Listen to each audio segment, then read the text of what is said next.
আসসালামু আলাইকুম। চলে আসলাম পাখির গায়ে।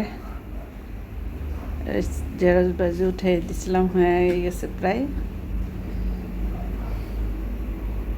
ঢেঁড়সগুলো আইনা রাখছে 3-4 দিন হলো, 3 দিন মনে হয় হয়ে গেছে। তারপরে কেমন একটা শক্ত শক্ত হয়ে যেতেছে। ছাদে গেলাম, যে নিয়ে আসলাম হচ্ছে কলমি শাক। কলমি শাকগুলো রোদ্রে লাল হয়ে যাচ্ছে। পরে গেলাম ছাদে, কই নিয়ে যাই। এত রোদ্রে লাল হয়ে যায়। পরে ওই পাশের বাড়ির মামি ডাকতেছে, কয় খালা সাজনা নিয়ে যান, বাড়ি থেকে আনছে অনেকগুলা। তো সাজনাগুলো ছিল মোটা মোটা, আমি ভাবছি যে মনে হয় বাড়তি হয়ে গেছে না কি। তা দেখলাম যে না, ভালোই আছে। তো এইটুকু নিচ্ছে, আরও আছে, ফ্রিজে রেখে দিছি। আর এইটুকু হয়েছে, রান্না করব। আরও এতটি হবে মনে হয়, যে এতগুলো রান্না করলে তো শেষ হবে না। তো একটু কাটা একটু ফ্রিজে রেখে দেই, কালকে রান্না করবো না। কালকে মনে হয় করতে হবে না, কারণ আজকে যে রান্না করছি আর সাথে কালকে একটু কিছু করলে হয়ে যাবে। দিয়ে দিলাম সরিষার তেল, সয়াবিন তেল একটু মিশিয়ে দিয়ে দিলাম।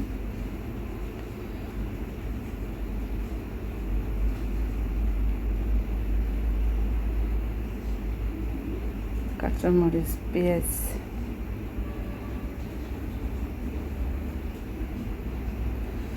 বাড়িতে না থাকলে বাড়িঘর যে ময়লা হয়। কয়দিন থেকে আসছি মেয়ের বাসায়, মানে এই চুলাটা ছিল হয়েছে ওই যে ওই ওই বাসায় ভাড়াটিয়ারদের নষ্ট হয়ে গেছিলো মনে হয়। তো ওইটাই না ছাদে রেখে দিচ্ছিল হাজি সাহেব অনেকদিন। ওইটা আবার ঠিক করে রাখছে, কোন সময় আবার কোনটা নষ্ট হয়ে যায় কাঠটা, আবার ফোন দিবে। তো ঠিক করছে, আমারটা খুলে নিয়ে রং টং করে তারপরে এটা আবার নিচতলার ভাড়াটিয়া চলে গেছে, ওদের আবার চুলা ছিল, তাদেরটা ওরা নিয়ে গেছে। ডাউলটা ধুয়ে মানে ভিজায় রাখছিলাম, পরে ভালো করে ধুয়ে নিলাম। মুসুরির ডাউল কিন্তু একটা পিছলা পিছলা কেমন হয়। পরে ওদের চুলা ওরা নিয়ে গেছে, পরে আবার আমারটা নিয়ে নিচে লাগাই দিছে রং টং করে। এখন এইটা আছে কেমন পচা চুলা দেখেন। তাও আমি একটু একদিন আইসা একটু মারছি, চুলা দেখে ঘৃণা লাগতেছে। এটা পরিষ্কার করতে যে আমার কত সময় লাগবে।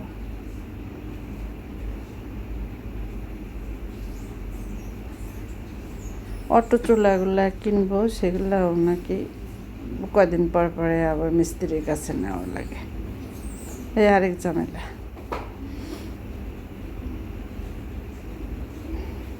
এতে দিয়ে দিলাম সাজনা, আলু টালু কিচ্ছু দেব না, শুধু সাজনা রান্না করবো। পরে আবার একটু পাঁচফোড়ন দিয়ে বাগার দিয়ে নিই, যেহেতু নিরামিষ। তো আমাদের শেষ হয়ে গেছে, পাঁচফোড়নও শেষ হয়ে গেছে, আনতে হবে। আচারও বানাবো, আসছে আমের, বাড়ির যাবে হাজি সাহেব, নিয়ে আসবে আম। ভাড়াটিয়ারা ফোন করতেছে আমগুলা নিয়ে যান, তো পাঠাবো। এই তো ডাউল প্রায় হয়ে গেছে, তো একটু দিয়ে দিই, বাগার দিয়ে দিই। রসুন, পাঁচফোড়ন আর হচ্ছে একটু পেঁয়াজ। পরে সবজি হয় কি, পরে একটু দিলে ভালো লাগে।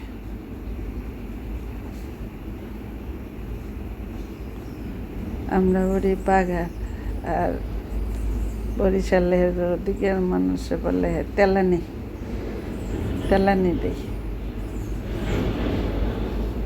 যাক, এক দেশের গালি এক দেশের বলি, যে যেটা বলে এটাই। এই তো রান্না বান্না শেষে পাকের ঘরের যে কী অবস্থা হয়, এগুলো ধুইতে মাজতে আবার কত সময় লাগে, দাঁড়াই থাকতেও পাই না।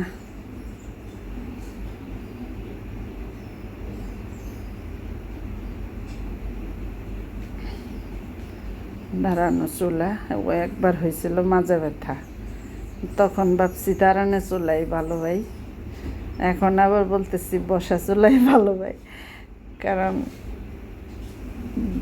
কি যে অবস্থা, বয়স হয়ে গেলে মানুষের কি রোগ সুখে ধরে। আর আমি আজীবনে রুগী, আজকে ব্যথাটা নতুন, আর একটার পর একটা সমস্যা আছে। নিজের কাছে নিজের লজ্জা লাগে যে এত অসুস্থ কেন হই, সেই ছোটবেলা থেকেই।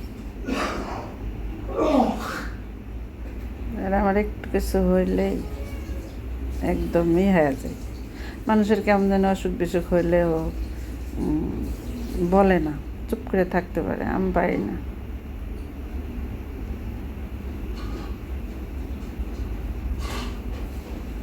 আমাদের হাজি সাহেব একদম যখন বেশি অসুস্থ, মানে ওনার আমি দেখি নাই যে আমার আজকে এরকম লাগতেছে এরকম লাগতেছে, এটা বলতে মাশাআল্লাহ বেশ ভালো। ইদানিং একটু নরম হয়ে যাচ্ছে দেখতেছি।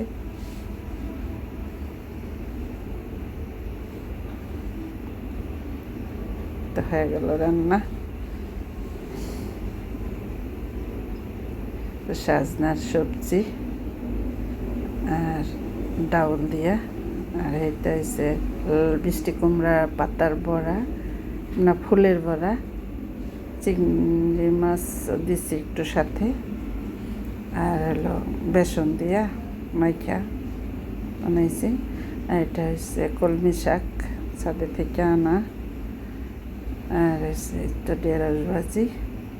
আজকে সব নিরামিষ, আজকে আর মাছ টাছ কিছু করলাম না, আজকে সবজিগুলোই খাই নি।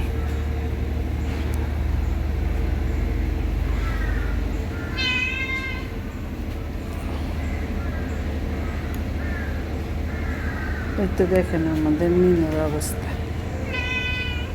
ওই গাছটা হয়েছে সারে নিয়ে আসছে, নিচে ফালাই রাখছে, শুকায় গেছে পাতা টাতা, তা আমি আবার সিঁড়িতে উঠাই রাখছি। হাজি সাহেব আবার এটার মধ্যে কিছু মাটি দিছে, আবার পানি দিছে, দিয়া যত্ন করতেছে। এখন ও ওইখানেই বসে বসে ওদের পাহাড় দিতেছে, আর মানে শুনতেছে শুধু, যেটা তো আমাদের না, এটাই বুঝাইতে চাচ্ছে না কি কী করতেছে জানি না। ওই যে ডাকে, হাজি সাহেবের ডাকে যে আবার যায় এটার কাছে, এরকম করতেছে সেই কখন থেকে, ওইখান থেকে ও আর আসতেছে না। তো আপনারা ভালো থাকেন, আমাদের ভিডিও দেখেন, আর আমাদের কালোর জন্য দোয়া করবেন, আমাদের জন্য দোয়া করবেন। আসসালামু আলাইকুম, ভালো থাকেন আপনি।